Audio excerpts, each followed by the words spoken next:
आज के जो एप्स है ना, दे आर ऑल मिक्स्ड। सब लोगों के लिए ये बहुत इंपॉर्टेंट होने वाले। सबसे पहले अगर प्राइवेसी आपके लिए बहुत इंपॉर्टेंट है तो आपने ना ये फूटो कीबोर्ड ऐप जो है वो इंस्टॉल करना चाहिए। अब देखिए, हम जी बोर्ड इस्तेमाल करते हैं, बहुत सारे सैमसंग का कीबोर्ड इस्तेमाल करते हैं, बट ये सब जो कीबोर्ड ऐप्स है ना, वो इंटरनेट से कनेक्टेड है। मतलब आप जब वॉइस टाइपिंग करते हो, आपको कुछ मैसेज आपको करना है, वो इंटरनेट पे जाता है, ट्रांसलेट करता है। कभी कभी ऐसे होता है कि नहीं, you don't want it to go online, उसके लिए फूटो कीबोर्ड एब्सोल्युटली ऑफलाइन है। सब कुछ जो करता है लोकली करता है, वॉइस ऑन डिवाइस ही वो सब ट्रांसलेट करता है और आपको देता है। क्लाउड प्रोसेसिंग, ऑनलाइन जाना जरूरत नहीं। Even if you are completely offline, all the features will work properly. So Futo keyboard fully offline keyboard. दूसरा जो ऐप है ना, ये अभी नॉच तो अभी पिछले 2-3 सालों में सब फोन्स में है। ऊपर की तरफ नॉच नहीं होता है तो पंच होल होता है बीच में, उसको लिटरली एक जेस्चर बटन बना सकते हो। मतलब बहुत सारी चीजें आप उस नॉच को, उस पंच होल को, उस वाटर ड्रॉप को मल्टी फंक्शनल बना सकते हो। जैसे उसे टैप किया, डबल टैप किया, लॉन्ग प्रेस किया, स्वाइप किया, इस सबको आप कोई ना कोई फंक्शन अटैच कर सकते हो। फॉर एग्जांपल स्क्रीनशॉट लेना है, फ्लैशलाइट चालू करना है, DND, QR scan, music controls, बहुत सारे फंक्शन जो है असाइन कर सकते हो। Recording, camera, audio, screen record वगैरह करना है तो यूआई वगैरह नहीं आएगा, उधर ही swipe, touch, double, long press, single press कीजिए and it will start. So lot of functionality you can attach to your notch. Obviously उसकी वजह से टाइम भी बचता है, जाइए ऐप खोलिए, ये सब करने की जरूरत नहीं है। सो दैट इज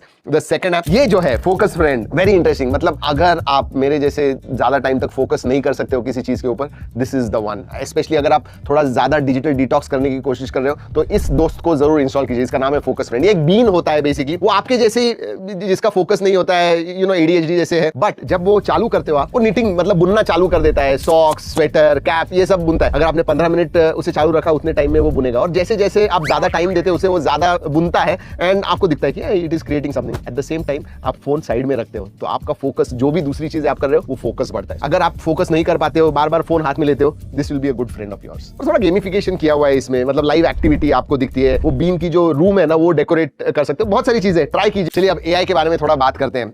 देखिए, मैंने पहले भी आपको चैट जीपीटी, जेमिनी, क्लॉड मतलब एंथ्रोपिक, ये तो नियरली सबके फोन्स में होते हैं जो एआई इस्तेमाल कर रहे हैं। बट एक ऐप नहीं होता है जो मेरे हिसाब से बहुत इंपॉर्टेंट है, ग्रॉक। जी हाँ, एक्स एआई का, एलॉन मस्क जी का ये ऐप है। ट्विटर जैसे पहले हुआ करता था, अब एक्स है, अब उन्हीं का ग्रॉक है। It's a sister concern company. But इसका एक फायदा है, अगर आप बहुत ज्यादा रिसर्च करते हो, डेटा आपको चाहिए, रियल टाइम डेटा चाहिए, क्योंकि देखिए बहुत सारी चीजें एक्स के ऊपर, ट्विटर के ऊपर शेयर होती है और वो जो डेटा है ना, वो ग्रॉक को फेड किया जाता है। सो रियल टाइम में आपको कोई रिसर्च वगैरह करना है, हमारे जैसे जो टेक रिव्यूअर्स वगैरह है ना, वो पूरे के पूरे ग्रॉक पे डिपेंडेंट होते हैं। अगर कुछ रिसर्च करना है, किसी के बारे में कुछ चीजें पूछनी है, तो उसे पता होता है। तो ग्रॉक जो है एक्सीलेंट, और अभी उनका नया मॉडल ग्रॉक 4.5 आया हुआ है, बहुत अच्छा है। सो आपको अगर इमेज क्रिएट करनी है, आपको रियल टाइम डेटा अभी का चाहिए, कोई भी दूसरा, फॉर एग्जांपल क्लॉड या चैट जीपीटी ले लीजिए, उनका कट ऑफ टाइम होता है, थोड़ा पुराना डेटा मिलता है। इसके साथ में रियल टाइम डेटा आपको मिलता है। So if that is very important, definitely go ahead and install